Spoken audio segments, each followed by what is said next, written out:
ავიდეთ. ნერვიულა? რატო?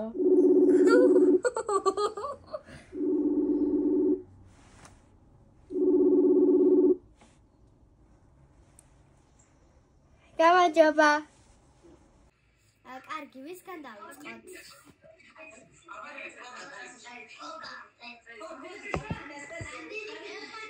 ჩვენ სხვა ფერად სამყაროში გადავყავართ. თავიდან გგონია, რომ წიგნი უბრალოდ შავ-თეთრია, თეთრი ფურცლებია და შავა წერია, მაგრამ როდესაც წავიკითხავთ და წარმოვიდგენთ ამ ყველაფერს, რაც წერია ფურცელზე, სხვანაირ ფერად სამყაროში გადაგვიყვანს.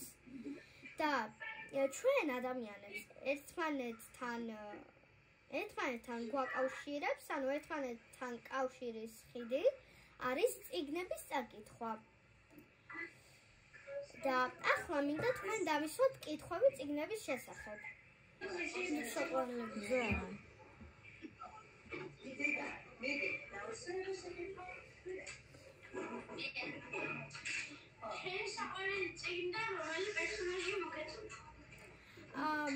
მე 2024-ში წავიკითხე 37 წიგნი და ჩემი საყვარელი წიგნი იყო სახურავის ბინადარი კარლსონი.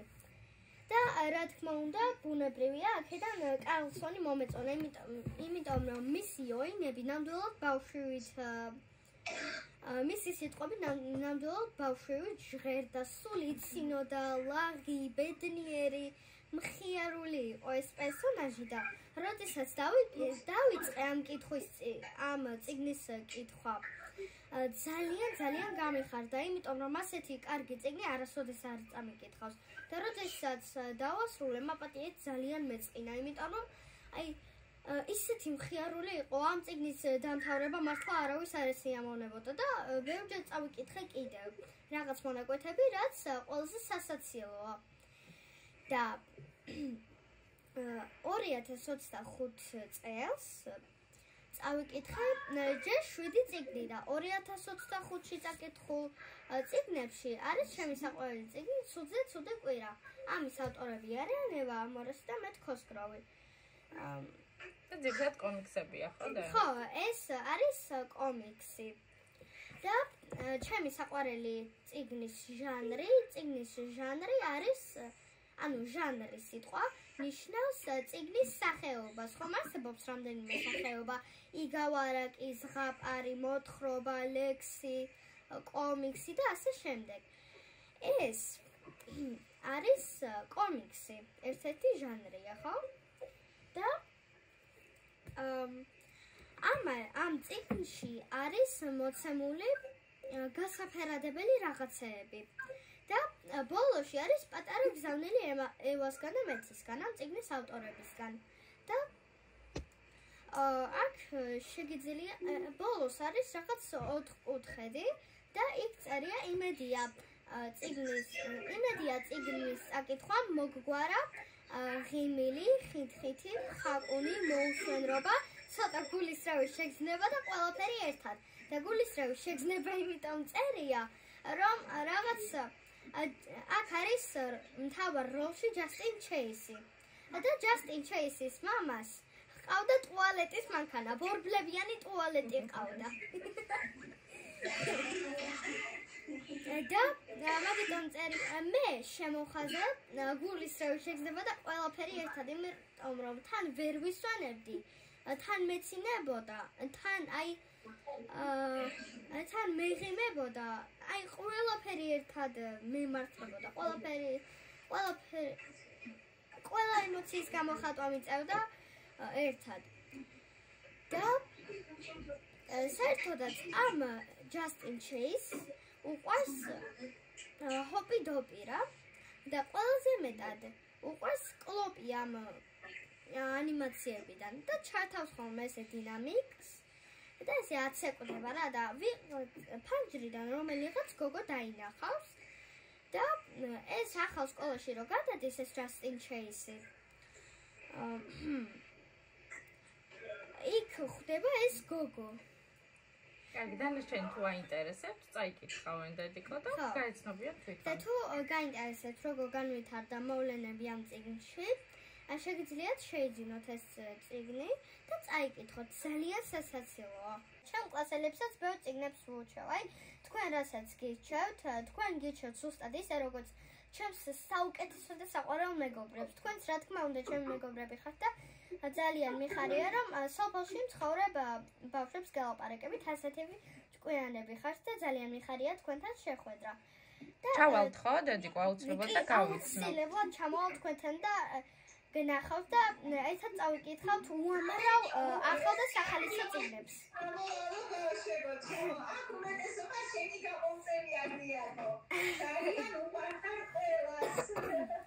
მადლობა. კარგი, კიდევ გაქვთ ვინმეს რამე კითხვა? შეიძლება მის რო დაგისვა კითხვა? კი. ეკრანთან თუ ატარებ დროს და როგორ აკონტროლებ, როგორ აბალანსებ ეკრანს და წიგნებს? კი, რა თქმა უნდა, ეკრანთანაც ვატარებ დროს, მაგრამ თუ ჩვენ შეზღუდული დროით არ ვითამაშეთ თამაშებში და ასე შემდეგ, შეიძლება მთელი დღე გაგვეპაროს ეკრანთან უყოფნით. და მეც თუ ტაიმერი ან რამე მსგავსი ხერხი ამოვიგონე, შეიძლება მართლა მთელი დღე გამეპაროს და მე ბოლოს თვალები მეტკინოს და როდესაც წიგნს ვკითხულობთ, ჩვენი ტვინი უფრო იზრდება სიმამაცით და ასე შემდეგ. კიდევ უფრო ჭკვიანები ვხდებით. და როდესაც ჩვენ ეკრანთან ვართ, ჩვენი ტვინი ზარმაცდება და წიგნების კითხვა ეზარება და ჩვენ თუ დღეში 10 წუთი მაინც წავიკითხავთ წიგნებს, თქვენ თუ ასე იქნებით, შეამჩნევთ, რომ დღეში მე ისე სწრაფად ვკითხულობთ, რომ მე უკვე ისე სწრაფად ვკითხულობ, რომ 10 წუთში 15 გვერდს მაინც ვკითხულობ. მაგრამ თავიდან ხო არ იყავი ეგრე და? თავიდან არ ვიყავი. 2 გვერდსაც ვერ ვკითხულობდი. თავიდან აი 1 გვერდი ძლივს რა, მაგრამ ბოლოს ისე შევამჩნიე, რომ ისე სწრაფად ვკითხულობდი, რომ 10 წუთს ვკითხულობდი, რომ ბოლოს 15-მდე და ეხლა ჩემი მაქსიმუმი რეკორდი არის, რომ 10 წუთში წავიკითხო 30 გვერდი. და ბოლოს მჯერა, რომ მე ამ რეკორდამდე სავა. და ბავშვები თუ წაიკითხავენ, დღეში 10 წუთი აუცილებლად მოგწერონ, ხო? რა საინტერესო კითხვა. ზუსტად არ მახსოვს, მაგრამ 2025-ში მაქვს წაკითხული ასეთი წიგნი. ეს არის სულზე ცუდი კვირა. ყველაზე სწრაფად წავიკითხა. პირველი წიგნია. და 2024-ში წავიკითხე პირველი პეპი არა. ხო, სახურავის ბინადარი კალსონი. 2023-ში პეპი გრძელწიგდა. შემდეგი კითხვა. კარგი კითხვებს ვამე.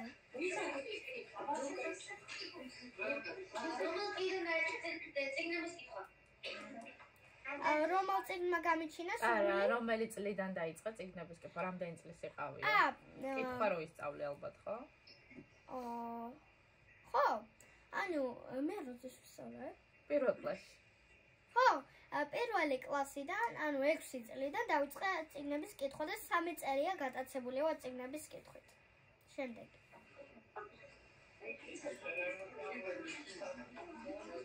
იცი რა ვთხარი, კიდე იმ ანიმაციაზე ვთხარი, რომ გავუგზავნით ძალიან საინტერესო ანიმაცია. იცით, კიდევ ერთი რაღაც მინდა გითხრათ, თქვენ ძალიან საინტერესო. ერთხელ დედიკომ მანახა რაღაც ანიმაცია, რომ ვიღაც გოგო მოვიდა სკოლიდან საღამოს და ანუ ღამე იყო რა, გვიან მოვიდა. და ესე დადო ფუცელი დავალება და ვეღარ მოითმინა რა და დაეძინა მაგიდაზე. და წინ ედო რაღაც თოჯინა. ის გაცოცხლდა და დაუწერა დავალება და როდესაც ამ გოგომ გაიღვიძა და ნახა როგორ წერდა დავალებას თოჯინა, ძალიან გაუხარდა და რომ წავიდა სკოლაში, კიდევ მოუტანა ბევრი დავალება, ძალიან ბევრი და დააწერინა რა და თვითონ დაიწყო ტელეფონებში თამაში. და სულ რომ ესე მოქონდა ეს წიგნები, ბოლოს ეს თოჯინა გაიზარდა რა და გახდა გოგონა. გაცოცხლდა ხო? ხო, გაცოცხლდა და გახდა მოსწავლე. და როდესაც ეს მეორე გოგონა, რომელიც თავიდან დადიოდა სკოლაში, როდესაც ის ვიღაც გოგონა რომ გაიცადა და მოსწავლე გახდა, ის თოჯინა იყო, მაგ პროცესში ხომ ის გოგონა იყო და დადიოდა სკოლაში, აწერინებდა დავალებებს. ის ვინც ტელეფონში თამაშობდა, დაპატარავდა და გახდა თოჯინა. და აი ეს იმას გულისხმობს, რომ სიზარმაცე იწვევს. ხო, აი სიზარმაცე იწვევს ამას. სადამდე მივყავართ სიზარმაცეს, ამიტომ ჩვენ არ უნდა ვიყოთ არასოდეს ზარმაცები და ყოველთვის უნდა მივიღოთ განათლება. დაუყოვნებლივ უნდა ვიბრძოლოთ. ხო, ვიბრძოლოთ წინ. ყოველთვის წინ უნდა ვიაროთ და ბევრი წიგნები წავიკითხოთ, რაც შეგვიძლია მეტი, ხო, რა თქმა უნდა. მაგ ანიმაციას აუცილებლად გამოგიგზავნით და თქვენც უყურეთ. თქვენც უყურეთ, ძალიან საინტერესო ანიმაციაა. შემდეგი კითხვა.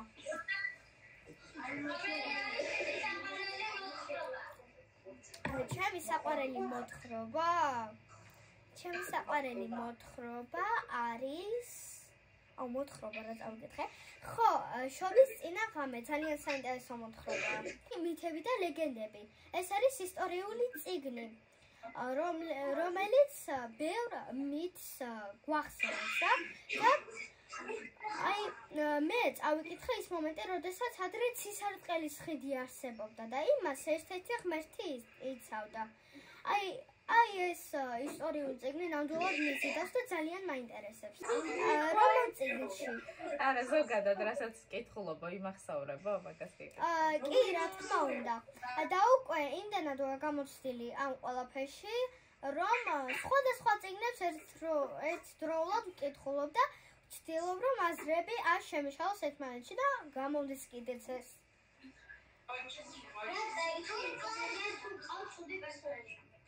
რა საინტერესო კითხვა.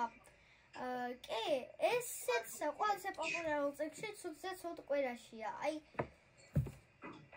ნუ პერსონაჟი არ არის, რა თქმა უნდა, მაგრამ ბურბლებიანი ტუალეტი არ გამიგია მე. ძალიან შებეზიზღა. არ ვიცი, მაგრამ ის წავიკითხე ესეც სახელისვა იყო, პროსტ არ ვიცი, ელონის გავსყედი. კითხები არ მოგვეწურა. კარგი. მოდით ახლა ცოტა ხანს სოფელზე ვისაუბროთ. თქვენ ქსიამოვნებთ სოფელში ცხოვრება?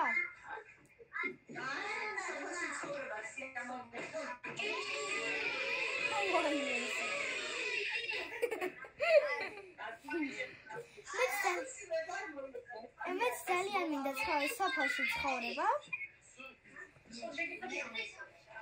მოიცადეთ, ერთი კითხვა მინდა კიდევ დაგისვათ. რომელიმეს რამე კითხვა ხომ არ დაგჭათ დასასმელი? არა, ძალიან კარგი.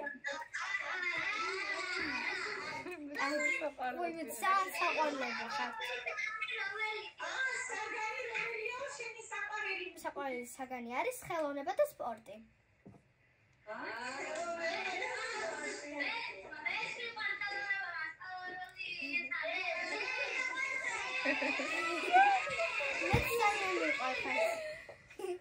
მეც ძალიან მიყვარხარ, უსაყვარლესები ხარ და საერთოდაც არაჩვეულებრივი ადამიანები ხართ, ყველაზე საყვარლები ხართ, ვინებიც კი ჩემს ცხოვრებაში მინახავს. ვინებიც თქვენ არასოდეს დამოიწყდებით. დიდი მადლობა, უღრმესი მადლობა, რომ ჩაგვერთვეთ, ნიაკო. ჩვენი სტუმარი რო იყავით ეს. უღრმესი მადლობა, დიდი მადლობა გადაიცით დედიკოსმა ასეთი ჭკვიანი ძალიან დიდი მადლობა თქვენც ასევე, რომ მომიწვიეთ. საქართველოს. უმაღლეს შევთელ საქართველოს.